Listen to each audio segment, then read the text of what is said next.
Hello, I'm Sam. I'm an online maths tutor, and this is an introduction to differentiation. This is a video introduction, and it's going to be very simple about the basics of differentiation and how to differentiate simple polynomials and expressions and equations. Yes, there will be no differential equations or trigonometric differentiation or anything like that. This is purely just an introduction. So let's get straight into it. What is differentiation? What do I mean? Well, here we have y equals x, a graph that I'm sure we've all seen before, and I want to figure out what the gradient is at any point on this graph. Now, for y equals x, it isn't so difficult, but on other more complicated curves, say x squared, it can be much harder to figure out what the gradient is at a certain point on the graph. And while it sometimes isn't too hard to calculate it yourself using tangents, and you can draw on the graph and you can do a normal calculation with your change in y over your change in x, this time we're going to use differentiation, which is a method for calculating an equation which will tell you the gradient of a curve at any point on that curve. It doesn't have to be a curve either, it can be a line, as we're going to see with y equals x.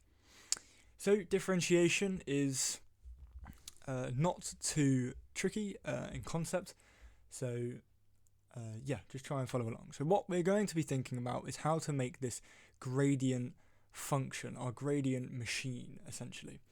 Once we differentiate y equals x, we will be left with something that will tell us the gradient at any point on that line.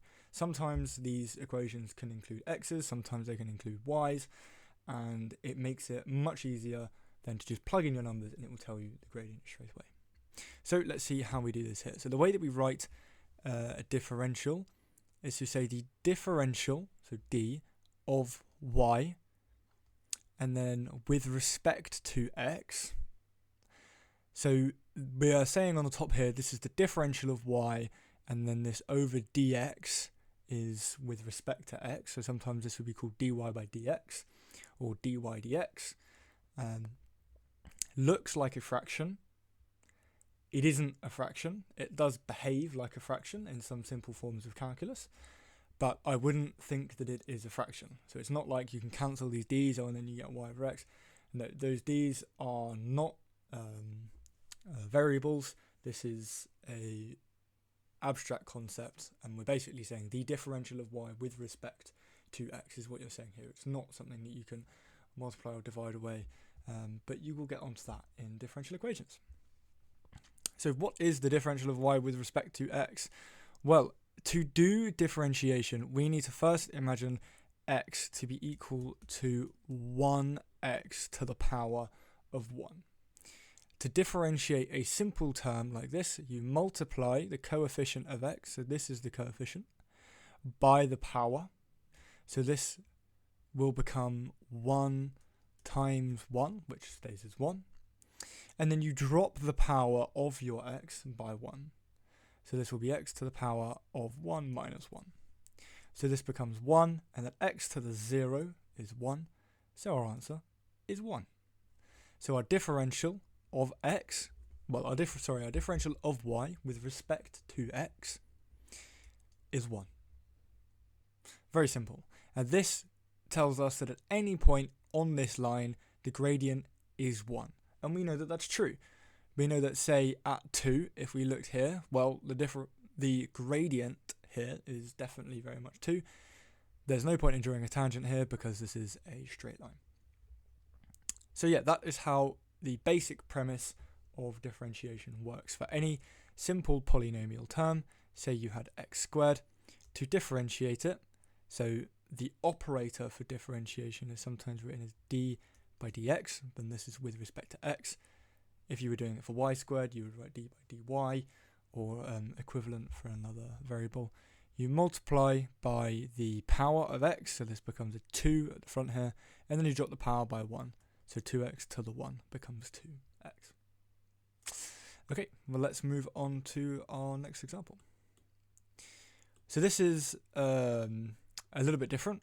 So obviously we don't have an x term here, and we still want to find our derivative. So the differential of y with respect to, and this time we're going to go with x, it's still x because we're looking on the y and x scale, even though there is no x in this equation. We'll see what happens.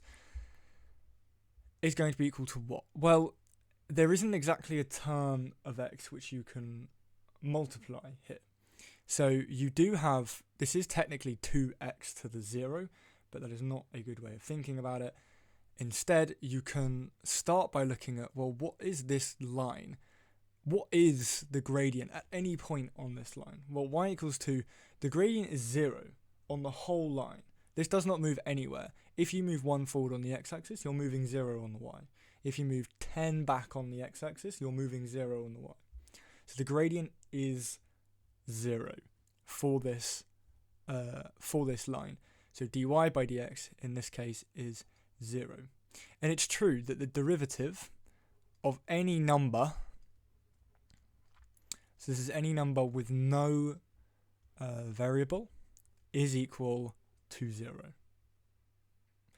So, and this is with respect to x. So if you had the y equals 10 and you wanted to find the derivative, the answer would be 0. If you had y equals 4 million and you wanted to find the derivative, the answer would be 0. Because again, the graph just looks like this. And in every case, it will be equal to 0. So another way of thinking about this, if you do want to think about this in terms of x, is that you can write 2 as 2x to the 0. If you multiply by the x term, then you're going to get 0x to the minus 1, which is 0 over x, which of course is just going to be 0. So you can think of it like that, but I would not think of it like that and instead just say, well, for any line, any constant term, its derivative will be 0. That is so long as it does not contain a variable, which is what you are differentiating with respect to.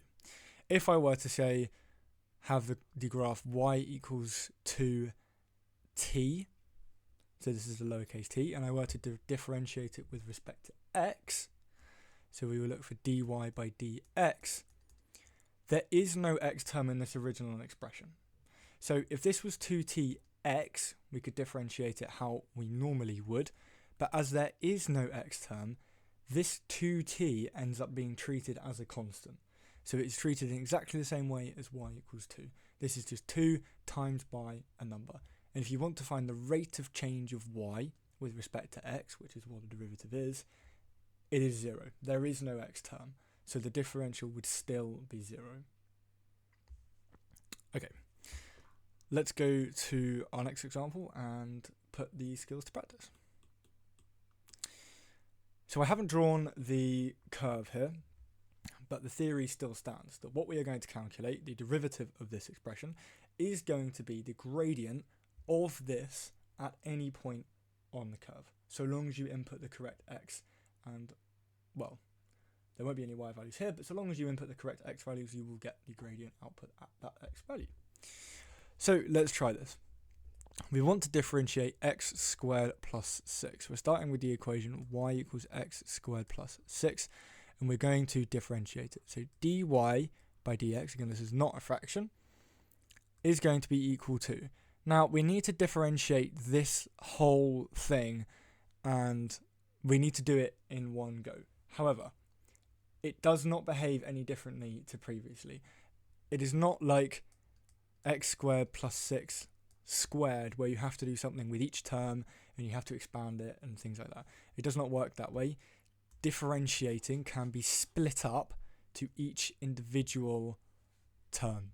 So if I'm going to differentiate x squared plus 6, I can differentiate the x squared and then differentiate the 6. They don't need to be done together in some funky kind of way.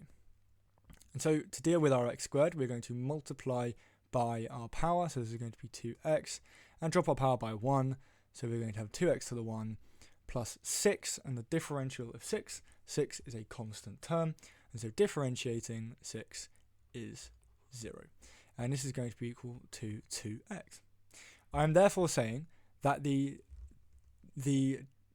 gradient, or the derivative, of this curve at any point on the curve is equal to 2 times by our x coordinate. So if you wanted to find the gradient at, say, x equals 10, you can simply go 2 times by 10 is 20. Bam, done. Gradient has been calculated. And that is a really lovely way of calculating gradients, and this stuff does get much more complicated, but in theory, this is not too tricky.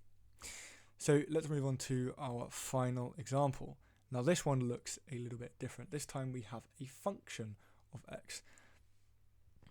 So even though it is written differently as a function of x, there is no y, it still behaves the same way if we are going to differentiate it. So we can write the differential with respect to x of f of x. So I'm just saying it's this done on f of x. Can sometimes be written as df of x over dx, but I would not do this. This is confusing and it doesn't work, and you probably will not get marks for writing it in your exam. Instead, if you have a function and you are differentiating it, it is much easier to do an apostrophe and then do your x. So this means the derivative of the function f. So just writing the 1 there is all you need to show the derivative there. I would not do the d by dx form. You may see it pop up if you do Google searches or YouTube searches or look at papers online. Some of them may have it written down like that, but just so you know, it is no different to just writing f dash of x. And if this was y, it would work the same way. You could do dy by dx. So we need to differentiate this expression. So 3x to the 5 minus 12x squared plus 4. Now this is quite a complicated curve. So it's an x to the 5 curve, which means it has 5 roots. Well, in theory, it has 5 roots. And it's not a very simple curve, but thankfully we can calculate our gradient machine to find our gradient at any point on this curve. So to differentiate, we're going to multiply by our power. So 3 times 5 is 15. X, drop the power by 1, so 5 becomes 4. We then need to do our minus our power times by our coefficient. So 2 times by 12 is 24. So we're going to subtract 24x, and then we go 2 minus 1 is just 1. So I can leave it as an x. And then 4 is a constant term. The differential of a constant term is 0. So our differential of x, or f of x, is equal to 15x to the 4 minus 24x. And so if you're going to calculate the gradient at a given point on the curve, you will simply plug in your values of x here, and it will tell you what is your gradient going to be at that specific coordinate. So thank you for watching. That is a very simple introduction to differentiation. If you have any suggestions, please let me know in the comments. And yeah, there'll be more content on this soon, and on integration from the Maths A level. Yeah, thank you for watching.